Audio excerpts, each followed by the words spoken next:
l'important és poder reprendre i que no s'hagi tingut que anul·lar.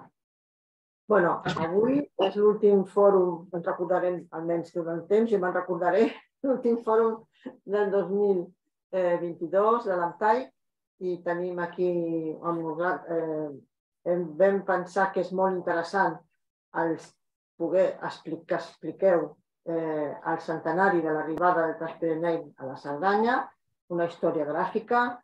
Vam comprar el llibre sense saber gairebé, però com que aquest títol molt interessant, i a la llibreria de Puigcerdà vam comprar aquest llibre i vam dir, doncs és interessantíssim, tindríem que fer un fòrum perquè coincidint amb el centenari i tot això. Doncs vam anar fent recerca, qui era la persona o els que havien escrit el llibre, i ens trobem que sou vosaltres, Sandra Adam i Martí Soler, i vam dir, doncs, estupendo. Llavors ens veu comentar que es necessitava un recolzament també potser més tècnic d'algun enginyer, i llavors vam parlar amb el senyor Montero i és el que hem fet aquí els tres. Presentaré ara Sandra Adam, llicenciada a Puigcerdà, llicenciada en Història de l'Art per la Universitat de Barcelona el 2008, màster en Didàctica de les Ciències Socials per la Universitat Autònoma de Barcelona, és professora de secundària i batxillerat i autora de diversos reculls gràfics, entre els quals diré alguns perquè hi ha molts: l'Abans Puigcerdà, la Cerdanya desapareguda, l'Alta Cerdanya desapareguda, l'Estiueig a la Cerdanya i aquest llibre del que estem parlant. Martí Soler Isla Puigcerdà és un estudiós de temes cerdans. Entre les seves publicacions cal destacar Carrers i places de Puigcerdà, coautor en el 98, l'Efecte Cabrinetti, coautor el 2014, des del 1988 al 2007, col·laborà com a coautor en diferents articles dins del Quaderns d'Informació Municipal de Llívia, ha publicat diversos reculls de toponomia popular puigcerdanesa i de cinematografia rodada íntegrament o en part a Cerdanya, entre d'altres publicacions. També ha participat en l'edició de fulletons turístics de la vila de Puigcerdà. El 2009, l'Ajuntament de Puigcerdà li atorgà el guardó Roser de Puigcerdà per la seva tasca cultural. Ambdós, coautors del llibre Puigcerdà desaparegut, el Transpirenaic, Ripollès-Cerdanya, Aidejai, Llívia desapareguda, publicats per l'editorial Enfadós, i col·laboren semestralment amb la revista Cadí Pedraforca, publicant articles que recullen testimonis de la vida a Cerdanya. I aquí presencialment tenim l'enginyer Santiago Montero, és enginyer industrial, ha estat el directiu en empreses d'instal·lacions metàl·liques, energètiques i de seguretat, com a assessor del president de la Cambra de Comerç de Barcelona, 1990-2011, va participar directament en la gestió dels temes firals, portuaris, ferroviaris i aeroportuaris. Doncs aquesta conferència es desenvoluparà d'aquesta manera. Ara hi haurà com una hora de conferència que podeu organitzar com us sembli i després 10 minutets per preguntes entre els que estan online i els que estan aquí. I gràcies, com que no ens veurem un altre cop fins l'any vinent, aprofito per desitjar unes bones festes i així ja està. Gràcies. Moltes gràcies. Moltes gràcies. Molt bé, crec que sou vosaltres qui dirigiu, feu la conferència i jo al final faré una intervenció una miqueta de cara al futur, no de parlar de la història actual, sinó una miqueta més de la del futur. Però, entretant, si alguna entrada em donen, intentaré seguir-la, però els que hi entenen de la història i els que s'han currat el treball de fer tota aquesta explicació són ells dos que són els autèntics protagonistes. Moltes gràcies per acompanyar-nos, Santiago. Vosaltres teniu una pantalla on podem compartir el PowerPoint? Ho veureu tots? Sí, tenim una pantalla molt grossa. Comparteixo la nostra pantalla? Sí. Santiago, m'heu d'autoritzar per compartir. Heu d'anar... Els utilitzadors... No, a veure, clar, sou vosaltres els que maneu. Veieu els participants aquí baix? Jo no puc, però... Ens veieu els participants? Aquí a sota posa participants, xat, compartir pantalla. Però heu fet la petició ja de compartir pantalla? Sí, l'estic fent, però em diu que ho teniu vetat. Ara? A veure. Ara, perfecte. Vinga, doncs comencem. Intentarem anar una mica ràpid perquè puguem parlar i fer les preguntes pertinents. Gràcies per acompanyar-nos. Aquest és un projecte que hem fet des es va publicar el 2021, aquest llibre que nosaltres vam fer amb la intenció de celebrar aquest centenari del Transpirinenc. Així que l'editorial F2 ens va recolzar i, com molt bé heu explicat, al veure el llibre ens vau contactar i és un plaer estar avui aquí. Aquest llibre forma part de la col·lecció La Cerdanya Desapareguda, que juntament amb el Martí hem anat recollint fotografies en les famílies, en col·leccionistes, etc. I hem anat publicant diferents llibres que són una mica l'àlbum fotogràfic de Cerdanya i que recullen diferents temes.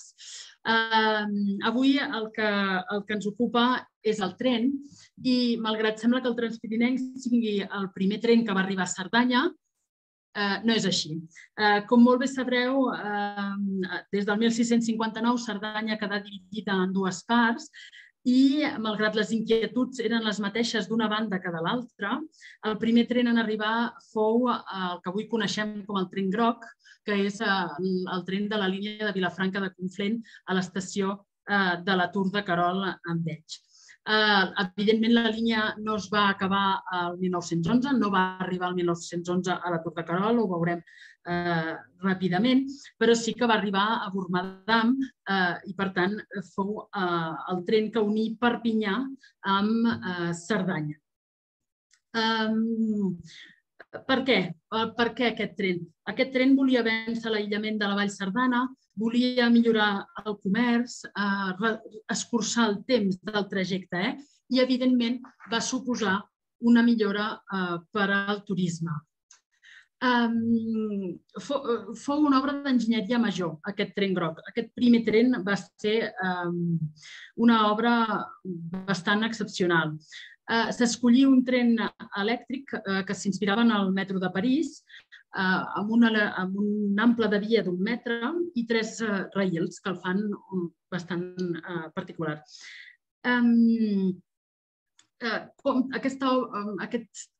Aquesta via, aquesta línia, compta amb diverses obres d'enginyeria, com són diferents ponts, com ara el pont Gisclar, que és un pont penjant, un monument històric a França, que el veieu aquí imponent, sobre la vall del Tet, i el pont Sajourner, que també és un pont, un viaducte històric. Potser el Santiago pot afegir alguna informació més del perquè d'aquest ample de via d'1 metre i aquest traçat en el Tet. Només un petit apunt, perquè l'altre dia n'estàvem parlant i era molt interessant. El tren aquest passava per un lloc molt accidentat, amb una necessitat d'adaptar-se a un terreny muntanyós molt difícil i amb moltes pendents, però sobretot amb unes curves molt estretes. Les seves curves, molt estretes, unes curves molt agudes en què el radi de la curvatura de la curva era tan petit que quan més estret fos les dues rodes de l'eix del tren, més facilitat tenia per poder bellugar-se per allà. Llavors, clar, van fer mètric, d'1 metre d'ample, aquella via, i, per altra banda, com que el feien elèctric, ja en aquells moments molt incipient, tenien de tenir una catenària per poder-se nutrir d'electricitat.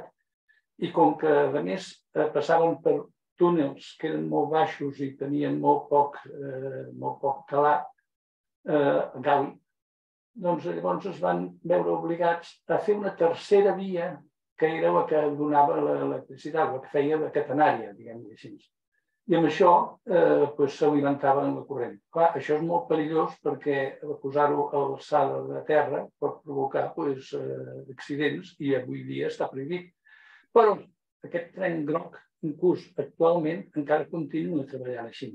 No sé si a tot arreu o només en parts, però això ja parla d'unes coses que es van fer a 1911 i que encara avui estan així. I no a Espanya, a França. Però aquí, òbviament, quan parlem del futur, algú es té de fer per arreglar una miqueta tota aquesta qüestió. Afegim que sí que tota la línia segueix així i, de fet, hi ha alguns accidents. Crec que la llum la van donant per trams, és a dir, van donant llum per allà on passa el tren. Si no, no hi ha llum a la tercera via. El que passa és que, clar, hi ha accidents, no molts, però amb alguns animals, per exemple, clar, no saps, si no coneixes els horaris, doncs no ho saps. Però van alimentant a mesura que el tren va pujant. Digues. No, ja està, ja hi ha clar. Perfecte. Doncs així és com el 28 de juny de 1911 aquest tren arriba a Bormadam, a la Guingueta d'Ix, i és el primer ferrocarril en arribar a Cerdanya. La connexió entre Perpinyà i Cerdanya ja era una realitat. Això va suposar un desenvolupament del turisme evident, que també veurem en el Transpirinenc, sobretot amb el Gran Hotel. El Gran Hotel es va construir directament a càrrec de la companyia de chemin de fer du Midi, la responsable de construir el tren groc, va escollir Font-romeu on establir aquest hotel imponent per fer una atracció turística on la gent pugés també, perquè a part de comunicar la població local, calia també atraure el turisme. Aquest gran hotel va suposar el desenvolupament de l'estació d'esquí de Font-romeu que avui coneixem. Fixeu-vos, el dia de la inauguració del Gran Hotel es va engalanar l'estació. Penseu que es va inaugurar el 1913, feia 2 anys que funcionava aquest tren groc i es va fer una festa bastant remarcable. Tant l'hotel com la via van tenir el problema de l'esclat de la Primera Guerra Mundial, que va aturar les obres i va aturar tot aquest desenvolupament turístic. Podeu passar les diapositives, sisplau? Que no les veieu? No, només hi ha la primera, la portada, el centenari. Ostres! Podeu anar avançant, sisplau? Fa estona que estic avançant. Ningú veu les diapositives? No. No, veiem la primera només. Falta la segona. Ara? No, les veiem a l'esquerra. Bueno, ara veiem el 7 d'agost del 27. La línia arriba a l'estació de l'atur de Carol Enveig. Veiem la 16. Hem de començar per la 2. Falta veure la 2, la 3. Aquí. No heu vist absolutament res? Ara sí, la 2. Ara veiem el Transpirinenc. Això és el llibre, no? El llibre. Molt bé. I tota la col·lecció, ara sí? Ara el llibre. La següent, sisplau. Vale, perdoneu. Gràcies per avisar. No, cap problema. Doncs, us les passo ràpid. Les fotografies les he comentat, el petit tren groc, les obres. La 3, sisplau. La 3. Clica amb esquerra la 3 sobre i sortirà. És que jo la clico, jo les veig.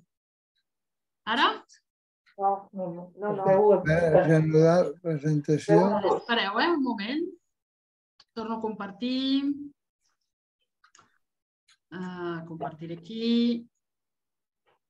Veieu imatges ara o no? Ara tenim les 5. La 5. Les obres. La de les obres? Sí. Ara passo, veieu un pont? Sí, el pont. Pont Gisclar. El pont Gisclar que hem comentat, disculpeu, Molt bé. Ara sí, pont Gisclar, Exactament. pont Sadurní, un altre monument històric, l'arribada a Bormadam, sí?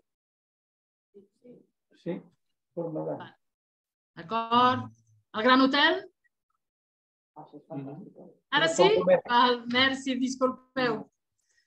La inauguració, el dia de la inauguració de l'hotel, amb l'estació, ben engalanada, el tren a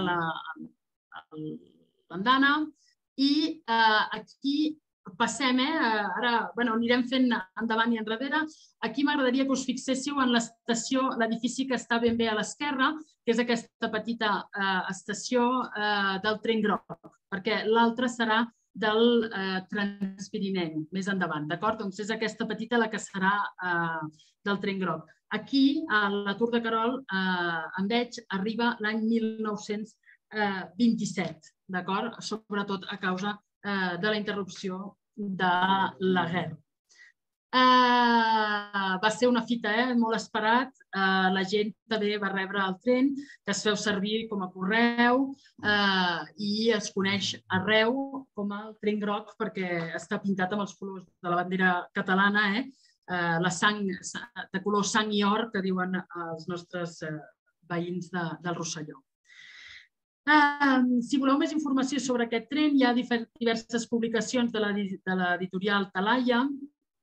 Aquí us he posat el primer de Jean-Louis Blanchon i el Pierre Casanova, podeu consultar-los.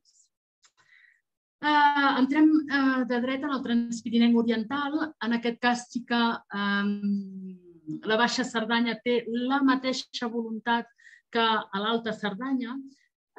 Calia unir la Vall Cerdana amb Barcelona, facilitar el comerç, connectar Barcelona per diverses raons. Penseu que ja el 1857 es parlava del ferrocarril a Cerdanya i des d'aquell moment van córrer molts projectes, hi havia projectes que van anar sortint a la llum. L'únic que prosperà fou el de la via que tenim avui, de Ripoll a Ax, passant per Puigcerdà. Per què hi havia aquesta voluntat de tenir aquest tren? D'on veníem?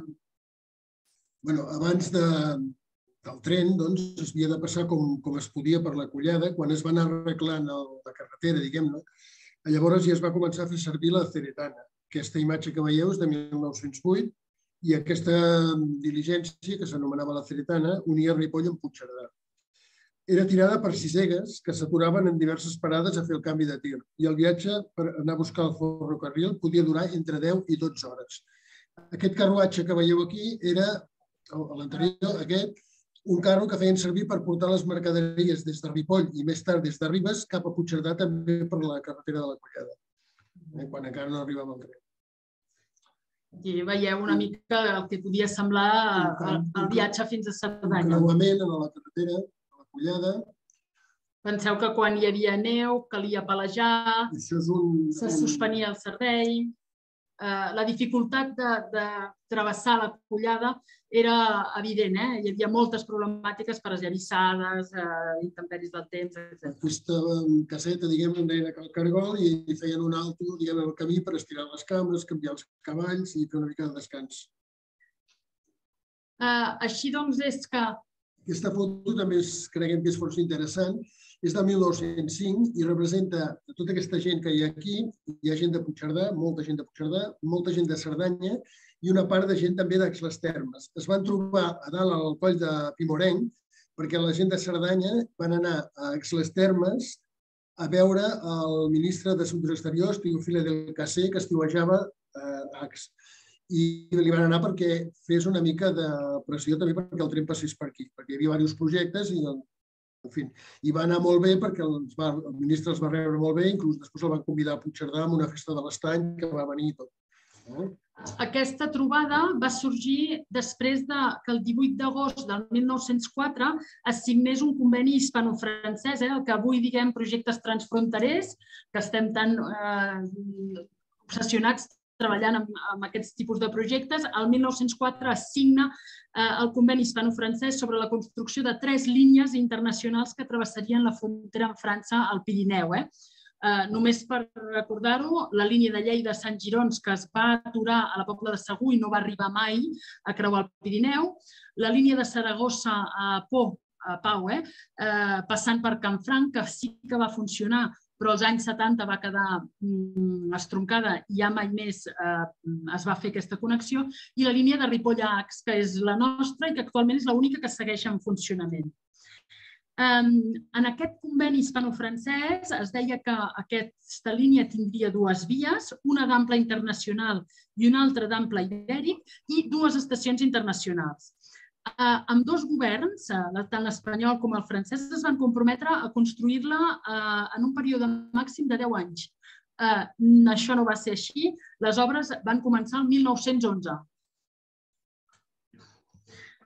Aquesta era l'orografia que calia salvar. Per tant, la dificultat era enorme. Potser el Santiago pot afegir alguna cosa sobre el traçat en aquest moment o poder més tard? Bueno, no té, és ben conegut, el que passa és que hi ha molt anecdotari i moltes coses sobre com va ser aquest traçat, però fixeu-vos que va obligar a fer 2 coses que als Alps ja són bastant freqüents, però que aquí van causar molta impressió, que era arribar a fer una via per salvar els canvis de pendent que es van produint i les curves a dreta i a esquerra, van arribar a fer la famosa curva cilíndrica, que n'hi ha una que està a la sortida de Tosses, del poble de Tosses de Baix, pujant ja cap amunt, cap al nord, i l'altra, que va ser més gran, amb un diàmetre bastant més gran, que són 3 quilòmetres, no per així, a prop del Puig Morens, a prop d'Exatems. I, clar, aquí fixeu-vos que si s'intentés fer una girada sense foradar la muntanya, la curva seria tan petita que el tren no tindria facilitat. El que passava, per exemple, a Despenyaperros fins fa 50 anys o 30 anys, que el tren pujava anant endavant i enrere per no tenir de fer les curves que no tenien suficient espai. S'ha fet moltes vegades, això. Gràcies. L'embrió de tot aquest projecte, cal explicar-lo també, fou la línia de Granollers a Sant Joan de les Abadesses. Aquí hi havia un interès del senyor Fèlix Macià Bonaplata, un senyor molt vinculat a Cerdanya. El seu pare s'havia criat a Cerdanya i ell coneixia molt bé tot aquest territori, perquè pujava a Cerdanya, ell sempre explicava els viatges que feia quan era petit fins a Cerdanya, i ell va veure molta possibilitat tant al Ripollès com a la Cerdanya. El primer que va motivar va ser aquesta línia de ferrocarril de Granollers a Sant Joan de les Abadesses i gràcies a això, el 1880, a Ripoll ja hi havia tren. Bé, el tram del Transpirinenc, diguem-ne, tot el tram es va dividir en 12 zones. Es va començar amb el túnel de Toses, precisament, que era el més llarg, que aquesta foto hem interpretat que era aquesta. Aquí és una vista de Ripoll i aquest tren no ve cap a Cerdanya, aquest va cap a Sant Joan de les Abadesses. Penseu que permetia, era fonamental en aquell moment, connectar la zona carbonífera de Sant Joan de les Abadesses amb tota la indústria que hi havia a Barcelona. Aquesta és l'estació vella de Ripoll i l'actual. De fet, és l'única que ha funcionat sempre. Això seria un pont de ferro que es va fer a la sortida de l'estació de Ripoll en direcció ja cap a Ribes, i aquest pont va tenir el problema que per la guerra es va dinamitar, va patir, i va quedar mig derruït. I llavors l'any 40 va venir una riuada i se'l va acabar d'endur. i llavors els trens van haver de passar pel mig dels carrers de Ripoll per poder continuar cap a Ribes. Quan fan les proves d'aquest tren, se suposa que és el dia de la inauguració, el 10 d'agost de 1919. Sí, aquest tren és el que ja tiraria cap amunt, cap a Ribes de Freser. L'estació que, com us deia, no ha servit mai perquè es va posar, està mal col·locada, està posada a l'altra banda de la via. És a dir, a l'esquerra de tot hi ha la via que va cap a Puigcerdà i cap a Sant Joan, i aquí, per fer servir aquesta estació, la via no queda malament, s'hauria d'entrar per l'altra banda. Ja hi ha el riu. És l'edifici que encara avui es veu que està en molt males condicions. Aquest seria les obres, l'inici de les obres del túnel aquell que hi ha de Ripoll, que es diu el túnel del Calvari, situat al centre de Ripoll. Que ara el veureu. I ara el veureu el dia de la inauguració. El tren està entrant aquí en el túnel que acabem de veure. Cap a Ribes. Així doncs, és que el tren fa cap a Ribes, passant per Camp de Bànol i Aigües de Ribes. A Ribes aquesta foto és molt significativa també perquè es veu el tren de vapor i es veu tots aquests carruatges. Ja no calia baixar a Ripoll a buscar el tren des de Cerdanya, ja et podies quedar a Ribes. Els passatgers ja baixaven només fins a Ribes i aquí ja agafaven el tren. I les mercaderies, doncs, exactament igual. Una altra vista de Ribes. Una altra vista. Fixeu-vos en aquest tipus d'estació que es manté a tota la línia. Són unes estacions d'estil muntanyenc, amb una planta rectangular, amb baixos i 2 pisos. Són gairebé totes fetes del mateix patró, perquè les va fer la mateixa societat. En parlarem una mica més endavant. Aquí la veieu igual. Té un hangar de mercaderies inclòs en els edificis. Una altra vista d'aquesta estació. Aquesta ja és molt més moderna, també és l'entrada a l'estació de Ribes. A la dreta de tot es veu la construcció de l'estació per transformar la corrent i es veuen els pals, diguem-ne, que aguanten les catenàries. O sigui que és més moderna. Aquesta és a partir del 29. Penseu que a partir del 27-28 es van començar... És a dir, l'obra va trigar tant que a l'inaugurar-se el 22 els avanços tècnics li van passar una mica per damunt i l'any 27-28 ja es va fer l'electrificació de la línia. I aquí veiem aquesta subestació que va servir per electrificar aquesta línia. Aquest seria el pont que anomenen el pont de ferro, que és un viaducte, un pont més que viaducte, que va amb corba, exacte, que té una corba, aquí. Aquest té una llargada de 46 metres de ferro i després hi ha 3 arcs més, una banda i una altra. Aquesta és una de les obres d'enginyeria, així com també l'altre viaducte de les Casetes, també a prop de Planoles. Aquí damunt del pont, damunt del tren, més o menys a la dreta, es veu unes cases, que és un barri de Planoles, que en diuen les Casetes, i el viaducte agafa el nom. Aquest...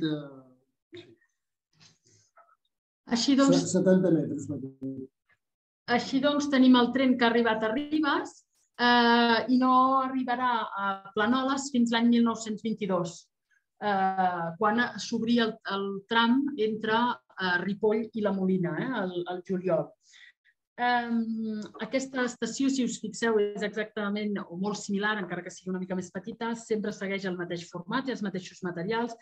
Les obres d'aquest tipus d'estacions de tota la línia van ser adjudicades a l'empresa Cubiertas y Tejados, que era propietat de Lluís Ferrer Vidal, llaurador, i de Víctor Mesa Arnau. Aquest senyor, Víctor Mesa Arnau, també està molt vinculat a Cerdanya perquè la seva mare és una cerdana. Hem de ser conscients que hi ha molts cerdans interessats en que aquest tren arribi a Cerdanya. Aquest és un dels pocs pobles, diguem-ne, que passa el tren i no té estació. És Fornells de la Muntanya. A poc anem pujant i arribem a Toses. Si mireu a la part inferior esquerra, veureu que hi ha el túnel del tren i tot el poble ben esglaonat a la muntanya. S'aprecia molt bé la dificultat del terreny. Estem molt a prop, però estem molt lluny. Construcció de l'estació de Toses, de Sant Cristòfol. És el municipi on hi ha els dos túnels més importants del tram català, el de Toses i el de Palós, i en aquest cas hi ha el tren inaugural que passa, però l'estació encara és a mig fer. Més obres també a l'estació, les esplanades. I aquí tenim un dels treballs més rellevants i reconeguts d'aquesta... La perforació del túnel de Toses. La subhasta, com hem comentat fa una estona, es celebrà al setembre del 1911 i s'adjudicà als contractistes Corsini, Retuerta i Brunet. Aquesta obra va donar molts problemes per la inestabilitat del terreny que provocava molts maldecaps. Apareixien esquerdes en el ciment de les parets laterals, moltíssims problemes per aconseguir sostenir aquest pont. Fins i tot hi ha l'anècdota, que potser heu sentit, l'enginyer Retuerta va morir electrocutat l'any 1916. La societat que tenia l'adjudicació es va dissoldre i fou l'Estat qui reprengué les obres. El túnel s'ha de tenir present que fa 3.904 metres de llargada i dins del túnel s'assoleix la cota més alta de 1.494 metres d'alçada. La sala de màquines i aquí és el dia de la inauguració on totes les autoritats es van concentrar en aquest punt perquè fou una obra important i van visitar tant els exteriors com l'entrada d'aquest túnel abans que el tren passés a l'altre costat en el moment en què ja arribaríem a la Molina. Això és l'arribada a la Molina. Cal tenir present que en aquest cantó, diguem-ne, Cerdà del túnel de Toses, els militars van posar moltes pegues perquè volien que es construïgués una fortificació damunt per poder defensar, si mai hi havia una invasió de França, que poguessin contrarrestar-la. Havien projectat un fort que es deia el Fuerte Ricardos, no es va fer mai. Inclús poc abans de la inauguració encara continuaven dient que no es havien d'inaugurar si no hi havia el fort i sortosament no se'ls va fer cas. Aquesta arribada a la Molina, el 12 de juliol de 1922, va suposar una eclosió del que seria tot el tema de l'esquí i el desenvolupament de l'estació de la Molina. Penseu que a partir del 1908 s'estima que els primers excursionistes del Centre Excursionista de Catalunya comencen a treure el nas a les pistes en els diferents racons de la Molina i arriba el tren al 22 i la temporada 23-24 ja es considera que l'esquí s'ha popularitzat i tothom vol arribar en aquesta estació de la Molina on els esquiadors agafen el seu material i pugen cap a pistes. Això s'incrementarà encara més el 1925 quan el Centre Excursionista de Catalunya inaugura el seu xalet, el xalet del Sec a la Molina, que ja permetia pernoctar en unes condicions més acceptables i així s'inicia la desestacionalització de Cerdanya. Fins ara Cerdanya era un lloc d'estiueig, era un lloc on pujàvem a l'estiu. Ara canvia el paradigma a partir de l'arribada del tren. A Cerdanya també es ve a gaudir a l'hivern. Aquesta fotografia m'agrada molt a mi concretament perquè es veu l'estació vella a l'esquerra, aquesta casa més fosca en diuen la Casa Vermella, i a la dreta l'altre edifici gran és la residència d'oficials. Tots aquests barracons que hi ha davant són els soldats que hi havia a la Molina, havia servit també com a campament d'instrucció de reclutes i després a l'hivern hi havia els esquiadors. Si pugeu una mica més amunt veureu com una ratlla a la muntanya és la carretera de la Collada. A la part dreta, a sota d'aquesta carretera, hi ha el porxo d'Ovella i a la part esquerra, aquesta espècie de turonet que hi ha la Torrassa, que és una fortificació mitjaval. Doncs atenció, que el tren també va servir per seguir apropant els turistes de Barcelona que seguien pujant a l'estiu. No només va servir per al turisme d'hivern. Com veieu en aquestes dues imatges, l'estació primigènia de la Molina era amb les característiques que hem anat veient en les diferents estacions de la línia i a la imatge de la dreta veureu que ja ha canviat.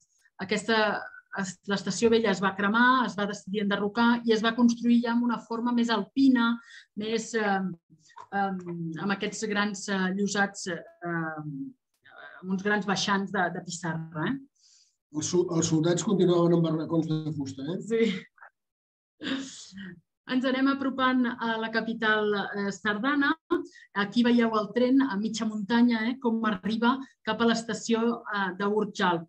En primer terme, teniu la Torre de Riu, que potser coneixeu, és un dels edificis que tenim del segle XIX aquí a Cerdanya i és un mas que es convertia en castell pel seu propietari Josep Nicolau d'Olzina i de Ferret. En el llibre hem tingut la possibilitat de comprar diverses fotografies realitzades per Brangolí, que va pujar en el tren inaugural. Aquesta és una de les fotografies que hem publicat d'aquest tren inaugural i en veurem diverses a partir d'ara. Aquesta és l'estació d'Urjalp, que veieu que segueix una mica el mateix patró. Evidentment, aquesta línia ha viscut també alguns episodis de descarrilaments, com no pot ser d'una altra manera, en un terreny d'una topografia muntanyenca, on hi ha pluges, esllavissades i que han obligat a aturar el servei en alguns moments. En aquest cas, un tren descarrilat aquí a l'estació d'Urjalp al 1924. I de la mateixa manera, aquest tren també ha servit pel transport de mercaderies. En aquest cas, en aquestes imatges dels anys 50, on l'empresa Rodon baixava pins cap a Reus, on se'n feien caixes de fusta i palès. Una altra de les fotografies de Brangolí és aquesta, a l'estació de Queixans, on els veïns es van apropar per veure aquest enginy nou que tant s'havia reclamat des de Cerdanya a nivell polític i social. En aquest punt, en el punt de Queixans, és en el moment en què cal travessar el Segre. És una altra de les fites complicades d'aquest projecte. Aquí teniu unes imatges de l'obra del pont de Queixans, que resulta en el pont que actualment tenim paral·lel a la carretera. Fa 45 metres de llargada del tren amb 3 arcades de 15 metres. A poc arribem a Puigcerdà. Va caldre construir un terraplè per guanyar l'altura i que el tren pogués arribar a l'estació. Aquestes dues imatges que us presentarem a continuació són fotografies preses el 21 de setembre, uns dies abans que realment arribés la inauguració pròpiament, però és perquè us imagineu el que suposava per la població tenir aquest tren una mica fora del centre urbà, però realment molt a prop. Veieu aquí les cases en la part superior de Puigcerdà i pels que ho conegueu, veieu el campanar, aquí on hi ha aquests dos senyors que aixequen els braços, hi ha el campanar. Uns dies més tard, definitivament arriba el tren a Puigcerdà amb aquest arc de triomf que reconeix la feina a l'Estat i als seus tècnics i va ser una gran festa. Us ho podeu imaginar, però què millor que veure aquestes imatges que són Brangolís, on es veu la munió de gent circulant per les vies, amb el tren inaugural ben guarnit i amb l'estació vella. Segurament, si heu pujat a Puigcerdà, aquesta estació probablement no la reconeixeu com a la pròpia. Aquesta és l'estació primera, la primigènia de Puigcerdà. No hi va faltar ningú, autoritats, personalitats diverses de Puigcerdà, el bisbe va beneir el tren, l'estació i tot el que va caldre. Aquí veiem el bisbe Justí Guitart Vilardebó beneint. I al darrere d'aquest capellà, a la dreta d'aquest capellà que es veu, hi ha un senyor que es veu tot satisfet, que és en Pere Pujol Capdevila, que és l'alcalde, que es veu que aquest home estava eufòric de veure arribar el tren a la vila. Un cop fetes les benediccions i el que tocava perquè aquest projecte tingués un bon futur, les autoritats es van dirigir a peu cap a la vila. I com veieu en la part dreta, multitud d'arcs commemoratius, botigues es van decorar per celebrar aquesta fita, que va significar realment un moment important per la vila de Puigcerdà. Aquí teniu la comitiva política que va arribar, tots aquí en el balcó de la Casa de la Vila, on l'alcalde va fer un parlament per celebrar aquesta fita. Segueixo? Doncs bé, aquest és l'edifici que fou construït per l'empresa Cubiertas y Tejados, que hem comentat fa una estona, i aquesta empresa també fou la responsable del moviment de terres i de la construcció de totes les estacions de la línia. El tren ja era a Puigcerdà, el tren va significar molt moviment en aquest sector de la vila i, evidentment, un desenvolupament d'un nou barri. No ens enganyem. Aquest edifici, si veniu a Puigcerdà, no el veureu perquè als anys 80, finals dels 80, la segona meitat dels 80 es va cremar. I llavors, uns anys més tard, el van enderrocar. O sigui, que hi ha l'esplanada aquí. Aquí veiem l'activitat comercial que es desenvolupa a través d'aquesta arribada del ferrocarril.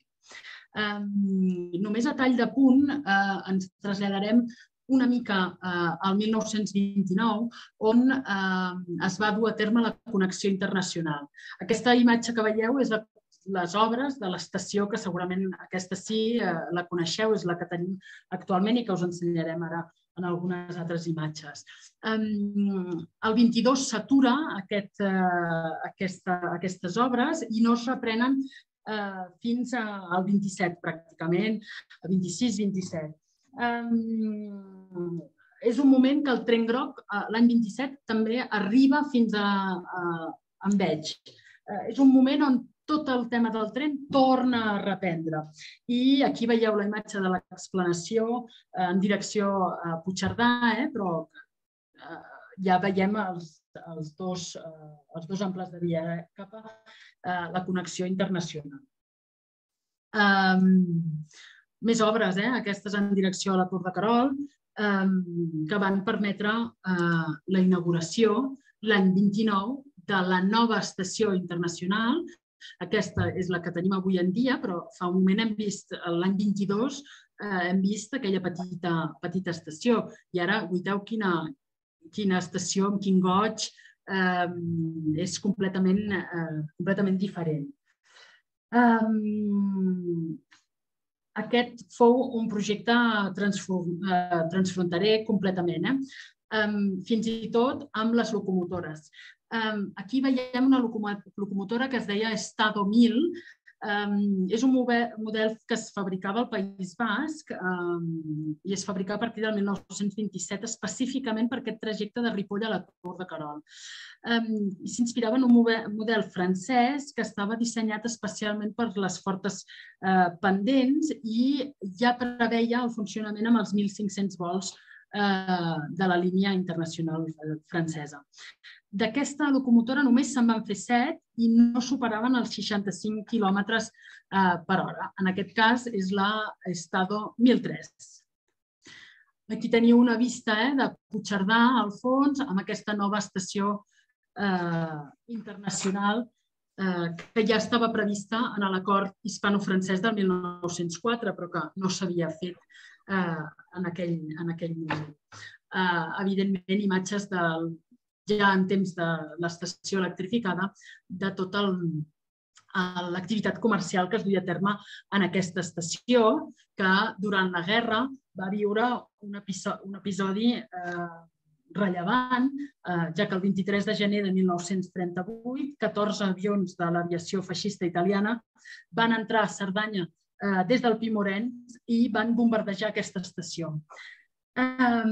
Franco creia que l'exèrcit s'abastia d'armes des de l'estació de la Tor de Querol i que França ho tolerava per ajudar les forces de la República. Aquí veieu tota l'explanació i les diferents bombes que van caure. Van caure una cinquantena de bombes. No només a l'estació, la cinquantena de bombes en tota la Cerdanya. I 11 van caure en territori francès, o sigui que tampoc afinaven massa. I no van provocar víctimes les de francès. En canvi, a Puigcerdà van morir 20 persones i hi va haver uns 20 ferits també.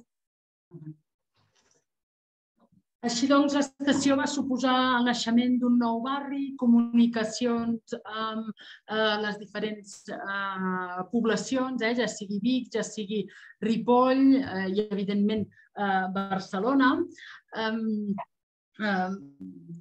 Gent amunt i avall, soldats circulant, també hi havia un internat i molts dels interns utilitzaven aquest tren.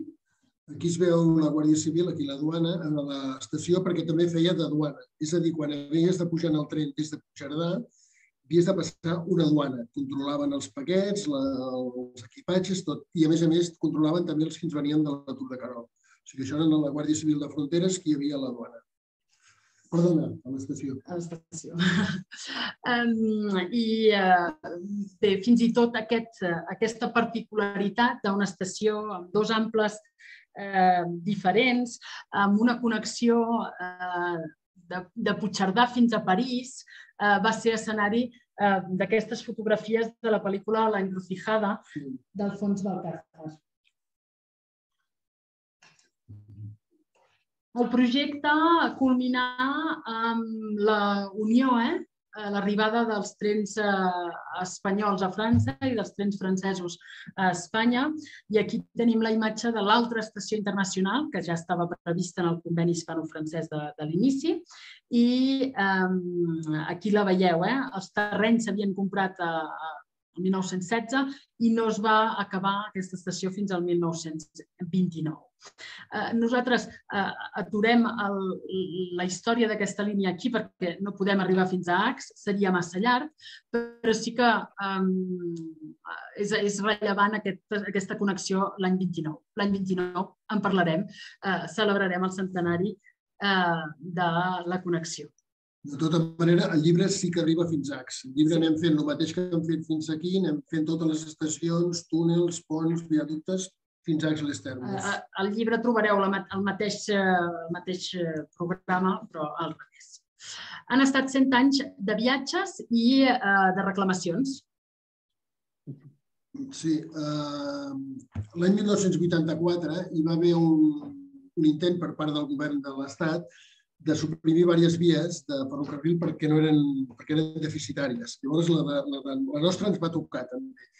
I estava, havia fet moltes gestions per intentar que no passés, però estava bastant clar que passava. El conseller Vigatà havia anat a Barcelona, a Madrid havia tornat bastant decebut, els alcaldes de Puigcerdà també tornava decebut, tot estava bastant malament. Llavors, en aquest context, l'Ajuntament de Puigcerdà va rebre una trucada d'una emissora de Barcelona i va contestar un regidor, que era un Salvador Torrent Massip, i quan va contestar les preguntes que li van fer i en un moment donat va dir que se sentien tan abandonats i tan decebuts que en el proper ple que hi hagués a l'Ajuntament es proposaria una revisió del Tractat dels Pirineus i que Puigcerdà passés a dependre de França.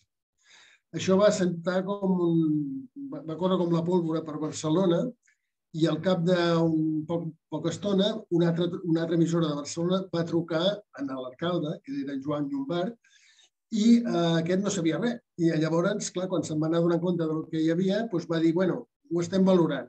Va contestar amb aquestes paraules. Clar, això va provocar trucades de telèfon de Madrid, de Barcelona, de Girona, amenaces anònimes, que els hi van enviar cartes anònimes, de tot.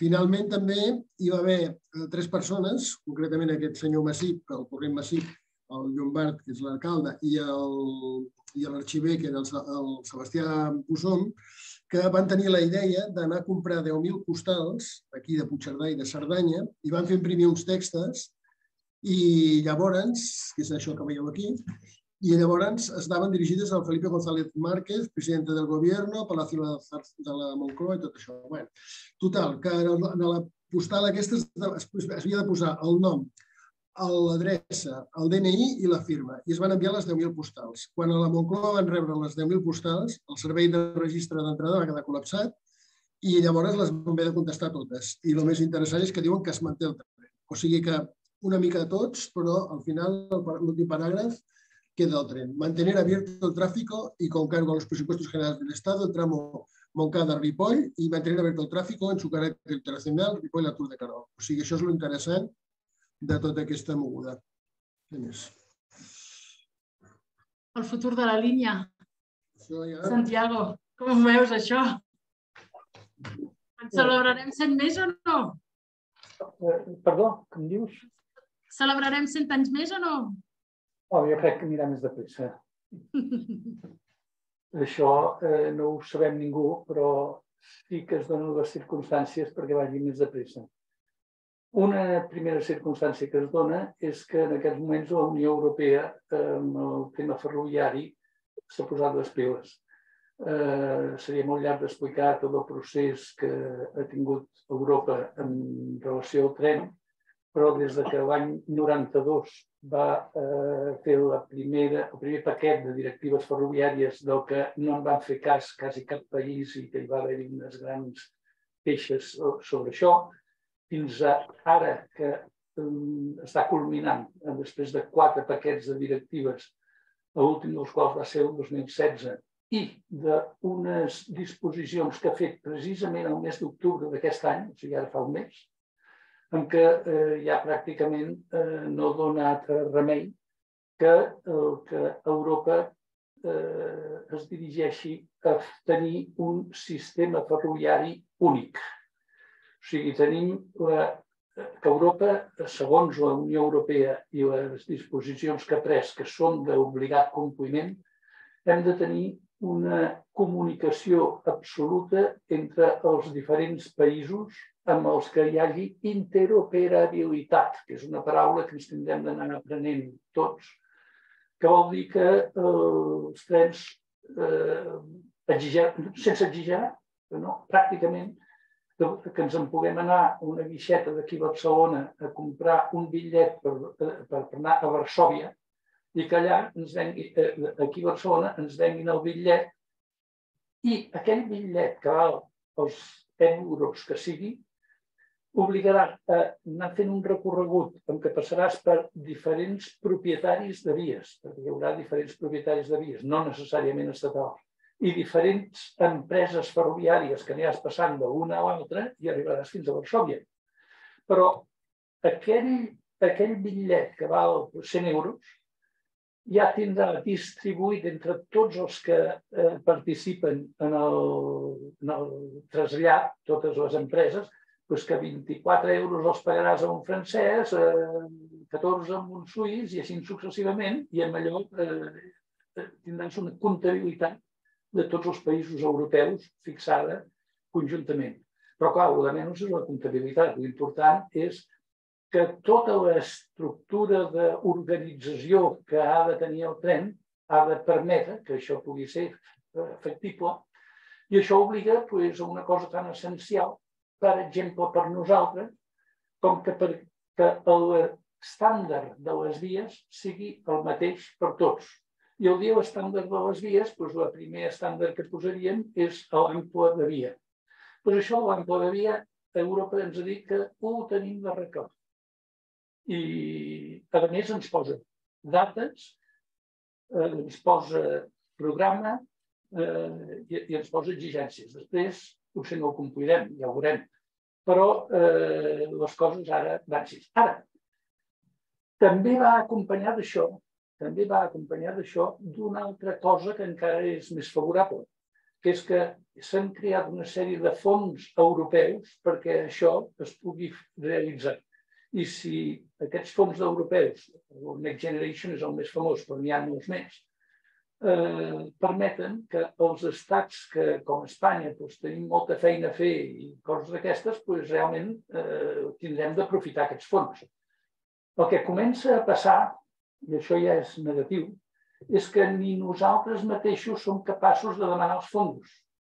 I, per exemple, per començar aquí, amb el cas que ens ocupa de Puigcerdà, aquí li tocaria haver demanat fons és a la Generalitat de Catalunya, perquè aquesta línia i aquesta disposició està traspassada ja de la Generalitat des del 2010 i hi ha hagut uns fons que ara no recordo el nom, que són el programa Poncasa, o un nom així, o Poncatia, o un nom d'aquests, que la Generalitat, com a autoritat titular d'aquest de les rodalies i regionals de la zona de Catalunya, haguessin tingut d'aplicar per aquests fons precisament per aquesta línia, perquè aquesta línia tindríem de començar a fer-la d'ample europeu, d'ample estàndard. I espero que ens espavilarem i que ho farem i no ho deixarem passar com ho hem deixat passar a la primera convocatòria, ara vindrà una segona. Tot això, clar, no és culpa de la Generalitat o de l'Estat o dels ajuntaments o dels urbanistes d'aquestes zones. És culpa de tots, perquè realment, tal com s'ha estructurat, i això és el més complicat, a Europa, és que per arreglar aquestes coses s'ha de tenir un nou concepte que és el de la cogovernança. Cogovernança vol dir que no n'hi ha prou en que els länders dels països europeus facin el que els hi toca, sinó que ho han de fer en combinació amb l'Estat, perquè les competències d'urbanisme, de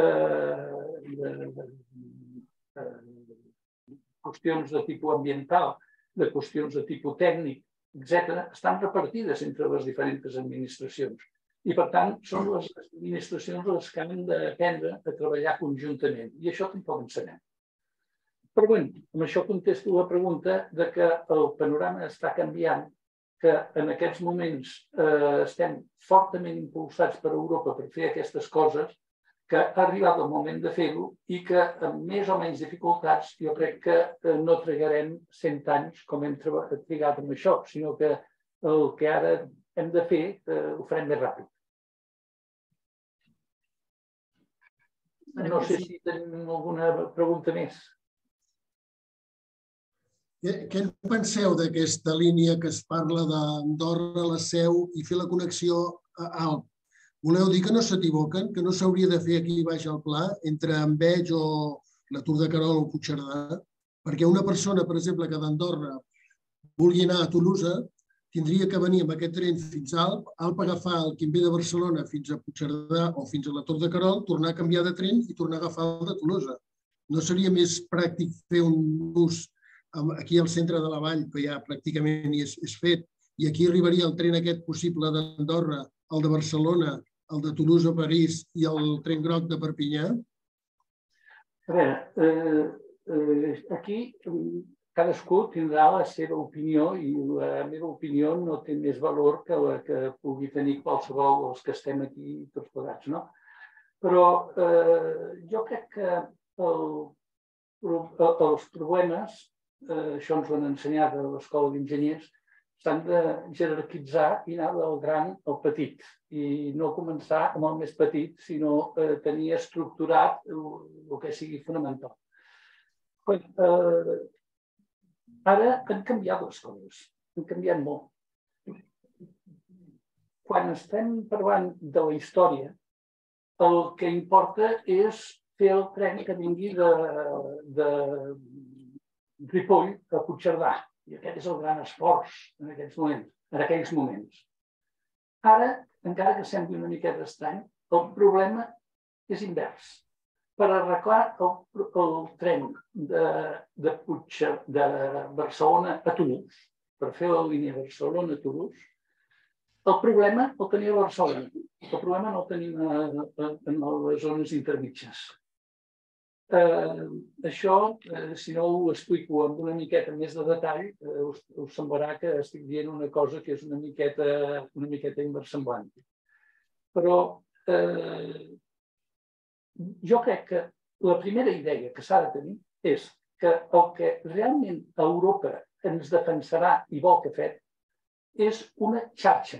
No que fem un tren que va d'un punt a un altre punt i uneix aquells dos punts d'una manera aïllada o una... No, el que vol és que sigui aquells dos punts formin part d'una xarxa que abarqui tota Europa, que des de, si es fa alguna cosa que Andorra, per dir l'extrem, allò d'Andorra, des d'allà es pugui anar fins a Londres i fins a Varsòvia. És a dir, que entrem a muntar una xarxa que estigui tota ben organitzada. Llavors, en el nostre cas, del que estem parlant, el que interessa és una xarxa que vagi de Barcelona a Toulouse. I llavors, un cop tinguem Barcelona-Toulouse units, llavors ja veurem si aquí a Puigcerdà li fem un ramal que vagi a Andorra o que vagi aquí o que vagi allà. Però l'important és construir els grans eixos i construir les grans connexions. Per tant, la d'Andorra, que tingui una miqueta de paciència els nostres amics d'Andorra, que arribaran, però primer arreglarem el que de Barcelona anem a Toulouse, perquè si de Barcelona no podem anar a Toulouse, difícilment Andorra farà res per moltes coses que fem aquí. No sé si m'explico, no és contra Andorra, però és que hem d'utilitzar els recursos en aquelles coses que són estructurants i després anar fent els últims. I aquí ara s'està donant una situació que és anguliosa. És que entre Barcelona i Toulouse hi ha una gran dificultat per unir-ho, però no és solament per les que tots veiem de les muntanyes i dels túnels que s'han de fer i tot, sinó que la sortida de Barcelona per arribar a Granollers o a Parets, o si se'n posa més prop, potser al Montcada, és impossible.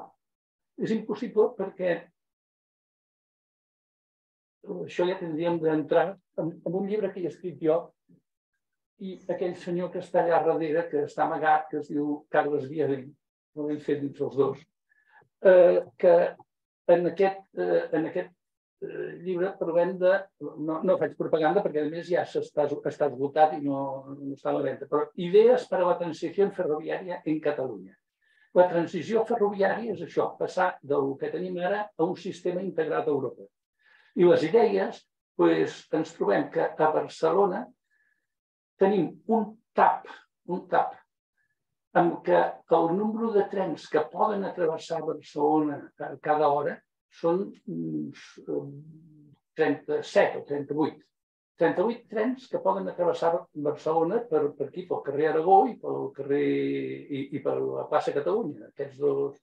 I en necessitaríem no 37, sinó que necessitaríem 60 passos cada dia. I com que només en tenim 37, ens embotem a l'entrada de Barcelona i llavors passa el mateix que passa a les carreteres quan de 4 carrils passem a 2, que és que els trens van arribant i al tenir d'encongir-se per passar només per 2 passos, ens anem apretant un al costat de l'altre i ens tenim de parar i anem poc a poc.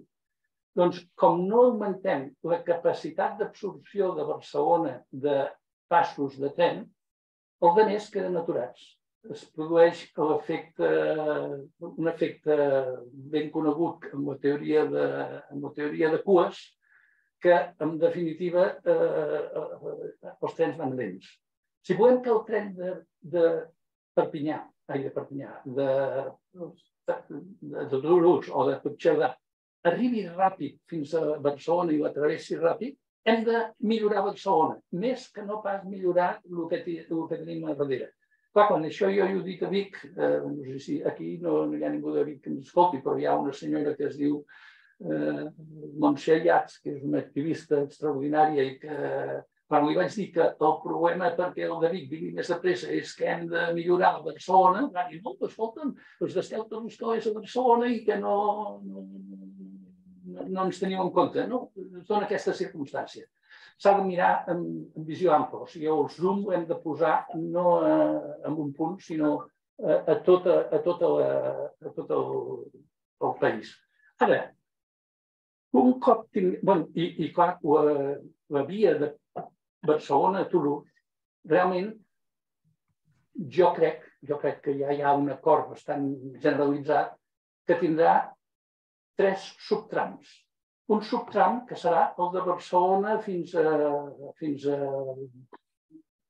la Garriga o potser fins a Vic, que serà una espècie de rodalies. Però ja des de Vic, i aquestes rodalies arribaran, si voleu, fins a Ripoll. Però després ja vindrà el Transpirenai, que serà de Ripoll, com feien els nostres avis, ja de Ripoll a Ex-Literns, que aquest sí que ja serà una segona fase en què el tren no serà necessàriament un rodalies, serà un tren de mig recorregut, un regional, pròpiament un regional, que és el que unirà, que vindrà de Toulouse fins a aquest Transpirenai i després passarà per Barcelona, per la plana catalana, ràpid, fins a Barcelona. Però després, des d'Aix-en-Provence fins a Toulouse, tindran una altra vegada de fer una espècie de rodalies que, lògicament, tindran unes freqüències bastant grosses, o sigui que seran cada 20 minuts, cada 25 minuts o cada 15 minuts en algun cas, però que permetrà que hi hagi una elasticitat que els trens es puguin adelantar o puguin aprofitar les estacions per passar-se o per l'estiu i que podran conviure regionals que van a 100 per hora de promig amb rodalies que van a 50 quilòmetres per hora de promig. És a dir, que els trens s'adalanten en les zones on hi ha estació i es para a l'anterior. No sé si m'explico. Veig aquí alguna senyora que em fa una cara una miqueta... Bé, però vull dir que els trens, quan tenim només una sola via, si n'hi ha un que corre més que l'altre, doncs l'agafa. El que s'ha de fer és que si hi ha freqüències distanciades, surt un quart d'hora abans i l'altre, si no hi ha grans distàncies, doncs encara no té temps d'agafar-lo. I si l'agafés, es podria aprofitar una estació ampla on estigui parat el que va a poc i per allà passi el que ve darrere amb 4 vies dins de l'estació. Amb tot això es pot jugar bastant bé en el cas, o es poden fer altres coses, com farien a Suïssa, que és fer que els trens de rodalies fan trams curts i llavors es separen de la via i els regionals fan tot el recorregut des de Toulouse a Barcelona directe en 3 hores i mitja o 4. El que hem de fer és arreglar el Barcelona-Toulouse, més o menys, com he dit ara, això seria molt més llarg d'explicar-ho i tindríem de fer gràfics i tot això, però és llavors quan sí que té sentit des de Puigcerdà treure unes potes, que siguin el tren groc i el tren que pugui anar a Andorra, i aquests trens que li donin xarxa el que és Puigcerdà. És a dir, que Puigcerdà ha de tenir la vocació que aquestes 2 estacions internacionals que tenim fotografiades aquí siguin unes estacions que acabin tenint vinculació amb la petita comarca propera i la xarxa europea a la qual ells acaben unint-se bé a Toulouse o bé a Barcelona. No sé, ho dic molt desballassadament, molt sobre la marxa i molt de pressa, però suposo que més o menys alguns ho haureu mitjà captat o haureu agafat una miqueta la idea que hi ha. No és meva, és una idea bastant generalitzada. Moltes gràcies. El que fa temps van treure com un projecte d'una línia d'Andorra, una línia d'Andorra a Puigcerdà, però una cosa raríssima, perquè es desviava cap a Alt, feia una pujada a aquella estació, com es diu aquella estació?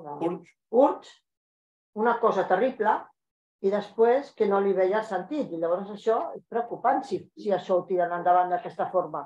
Bé, això, ara en aquests moments hi ha 3 o 4 idees. Aquesta que va néixer, que et refereixes, em fa l'efecte que és unes jornades que van muntar els andorrans per Andorra, perquè volen fer un tren com puguin. I llavors van sortir alguns experts de Barcelona que van parlar de que el que es podia fer era aquesta desviació que estàs dient i després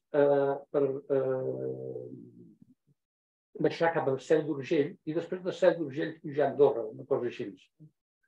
Això jo hi veig poques perspectives perquè els pendents que hi ha de Seu d'Urgell a Andorra, a les Escaldes, ja són 250 o 300 metres amb 10 quilòmetres, una cosa així, que són uns pendents que no són superables i que no són massa apropiats. Nosaltres tenim un company que és una persona que està molt integrada, que està treballant a DIF, que té altres pensaments sobre aquest aspecte i parlen de com que en Camp i Puigcerdà més o menys tenen al mateix nivell, podria fer un túnel pla i els túnels avui dia amb les taladradores és bastant ràpid i bastant barat, bastant barat. Però tenen un problema, com a mínim, molt important, i és que les aigues que es troben a les glaceres interiors que hi ha a aquestes muntanyes poden causar accidents. Per exemple, a Pajares n'hi ha hagut un que porta el túnel de Pajares inundat des de fa 15 anys i sense funcionar tot un túnel que es va fer simplement perquè no van calcular bé tot això. És un exemple. Coses d'aquestes n'han passat bastantes i això s'ha de mirar molt bé abans de posar-t'ho a fer i fer uns sondejos utilitzant isòtops de l'aigua per veure quins recorreguts fa l'aigua i totes aquestes coses que s'han de mirar molt ben mirades. Això no s'ha mirat com està aquí. Jo diria que aquest tema és per anar-lo pensant, per anar-lo estudiant, com també el tren groc es tindria d'estudiar quins problemes tindria la seva millora, perquè a mig termini, òbviament, tindran de formar part d'aquesta xarxa d'allà. Però de moment, el que realment és espectacular és el jaleo que tenim aquí a Barcelona. Això que us he dit, que tenim la ciutat col·lapsada, que a més tindria de començar per resoldre una sèrie de problemes que tenim grossíssims, com per exemple, la línia d'alta velocitat que ens ve des de Perpinyà a Barcelona, porta mercaderies i trens d'alta velocitat a la vegada. Doncs no pot ser, o una cosa o l'altra.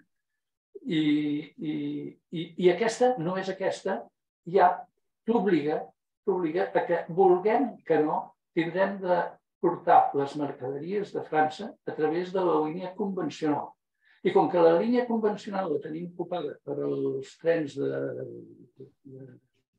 rodalies, pràcticament, aquí tenim de resoldre alguna cosa i tenim de fer ampliació de vies i tenim de fer moltes idees que s'estan aquests dies discutint, però que les autoritats no estan per la labor. Fins que un dia els hi toqui, el dia que tinguin un problema polític, potser llavors els hi agafaran les presses, però de moment no han sigut capaços de fer les presses. Per tant, hi ha molts problemes. La línia de Puigcerdà, a l'arribar a Parets i ja venir més cap aquí a travessar, es trobarà una cosa que ningú s'espera. Des de l'estació de la Sagrera que s'està fent fins al prop de Montcada hi haurà 3 vies en lloc de 4. tenir 3 vies allà en lloc de 4 serà un enredo tremendo perquè l'estació de la Sagrera ja començarà coixa, ja sortirà coixa. No solament per això, sinó per bastantes més coses que passen. També tenim uns problemes de la via R3, bueno, ho diuen R3, la via que ve de Puigcerdà, que a l'arribar a la zona del Vallès de Mollet i de Montcada té unes dificultats perquè ha de coincidir amb la línia de Sant Celoni, que és el que li diuen la R2, que senzillament, com que la de Sant Celoni a més tindrà de portar mercaderies, això no està resolt ni està començat a resoldre. O sigui que no està ni pensat.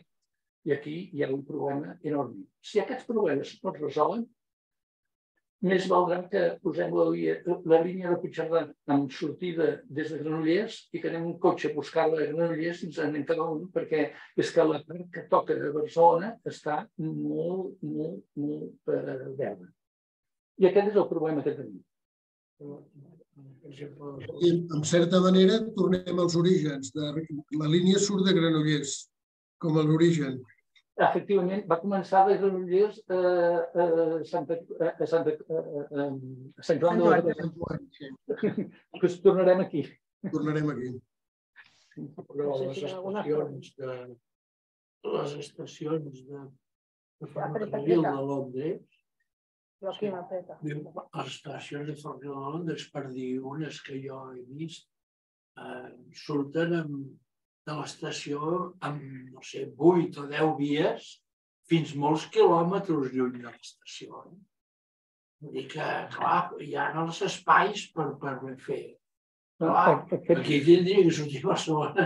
Aquests espais Diu, 3 línies, amb 8 com a mínim. Aquests espais ara són pisos. Tots estem molt contents que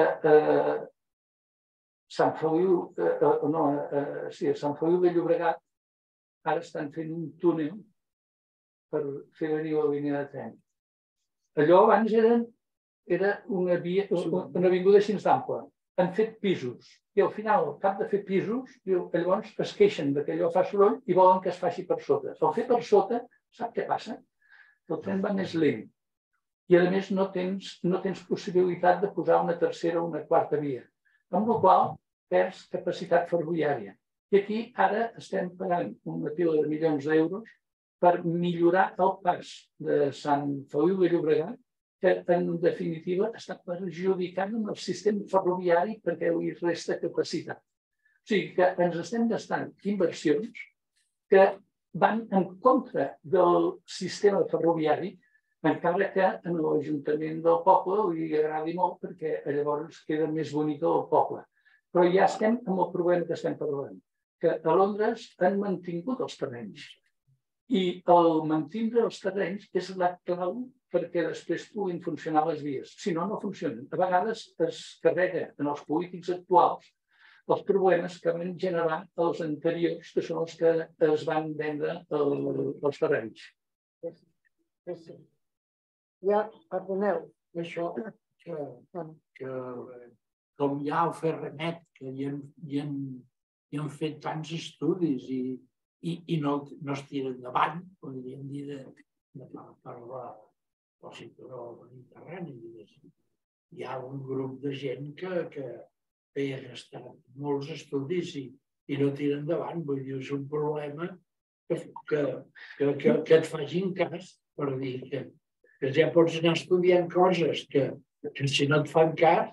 Bueno, són qüestions que jo no hi vull entrar perquè els de Fermet estan en aquest edifici a la tercera planta i segons el que digui després no em deixaran baixar. Jo volia agrair, hem d'acabar una mica formalment, volia agrair totes les intervencions dels 3 que han parlat. Gràcies. Gràcies a vosaltres. Moltes gràcies. Ara, si hi ha alguna pregunta dels que estan online. A veure, hi havia alguna pregunta? Sí? Deixa aquí, si ja no hi ha ningú.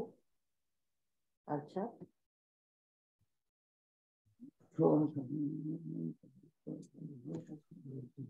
Bueno, s'espereixen, cap problema, moltes gràcies, fins aviat. Molt interessant, però... Ja hem marxat. Algun més d'aquí? Ah, vale. Tens que apretar el micròfon. Diu que Barcelona, esclar, el trànsit ferroviari per Barcelona és un coll d'ampolla, és un embut, vull dir, no hi ha més, no? I passen 37 penso, i que n'haurien de passar mínim 60. Més o menys. Llavors, quina solució hi ha? Fer més túnels? Deu haver-hi solucions fer més túnels, que passin per fora, i que hi hagi rodes per fora de Barcelona. Home, hi ha diverses coses. La primera, tenim un tercer túnel que ja està construït, que és el de l'alta velocitat. Ha estat utilitzant durant una pila d'anys el 5 o 10% de la seva capacitat. Ha estat utilitzat. Ha estat utilitzat a menys de la seva capacitat. S'hagués pogut aprofitar i utilitzar-ho una miqueta més, i es pot fer. Però ara ja comença a veure-s'hi un fi en aquest això, perquè quan vinguin trens de Bilbao, de València, i a part dels de Madrid, i els que probablement generaran una baixa de l'aviació de curt radi, que servirà espai en el tren d'alta velocitat, potser ja no tindrem aquesta reserva d'aquest túnel que dèiem. Segona cosa que tenim. Tenim els passos del Vallès. Al Vallès tenim una línia molt poc utilitzada que va fer en Duran Ferrell en la seva època per portar les mercaderies de la central de Vandellós que anaven cap a França. Allò oli i llum perquè ha servit perquè més o menys ara puguem allà posar molt mal posats i molt mal distribuïts, però unes línies de rodalies. Però allò ha de ser absolutament ocupat per les mercaderies, perquè allà el corredor mediterrani serà un continu. Hi ha 10.000 camions que estan esperant deixar mercaderies als trens perquè per allà passin. El que passa és que han de resoldre el problema de dalt, el problema de Perpinyà a Granollers, que és el problema gros que no tenim resolt, ni se l'espera. A Europa ja ens està tirant les orelles per això. Per tant, al Vallès es tenen de fer dues vies dobles, una per mercaderies i una altra per alta velocitat, i potser una tercera per rodalies. Això es tindria d'estar planificant en aquests moments. No s'està planificant i s'estan omplint de polígons industrials que el dia que vulguem construir allà ja no tindrem puesto. Aquest és el gran problema, és un altre dels grans problemes que no toquem en aquests moments. Però vol dir-li que es podrien trobar alguns espais per poder fer aquesta solució de tenir un tercer túnel. Però és que nosaltres aquest llibre el dediquem al tercer túnel de Barcelona. Per exemple, fixin-se quina cosa més bèstia. Ara la Generalitat es gastarà 430 milions d'euros per fer un túnel des de la plaça d'Espanya fins a Gràcia. Aquests 4 quilòmetres de túnel, si es fessin de la plaça d'Espanya a la Sagrera, podríem connectar, per exemple, amb el tren aquest que estem dient, el de Vic i Toulouse. Ja tindria el tercer túnel, els mateixos diners que ens estem gastant per fer-ho però resulta que no es parlen. O sigui, els del ferrocarrils de la Generalitat són una cosa i els de l'Estat són una altra cosa. No, aquest és el meu, aquest és el teu. La gent no ho sap, això. A Londres van diferents empreses de diferents propietaris i de diferents operadors i l'únic que fa un regulador, que és l'Estat, és regular i anar-los donant com l'urbano les entrades i sortides, però han de treballar conjuntament. Però és que aquí no sabem treballar conjuntament.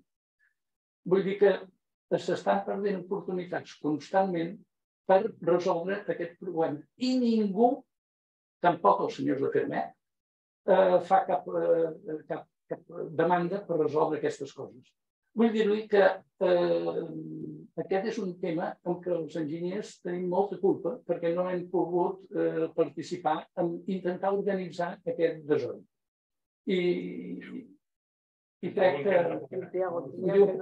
Perquè diu que tenen que tancar. Això deu ser la censura. Diu que tenen que tancar perquè tanquen la casa. Molta casa. Molta casa.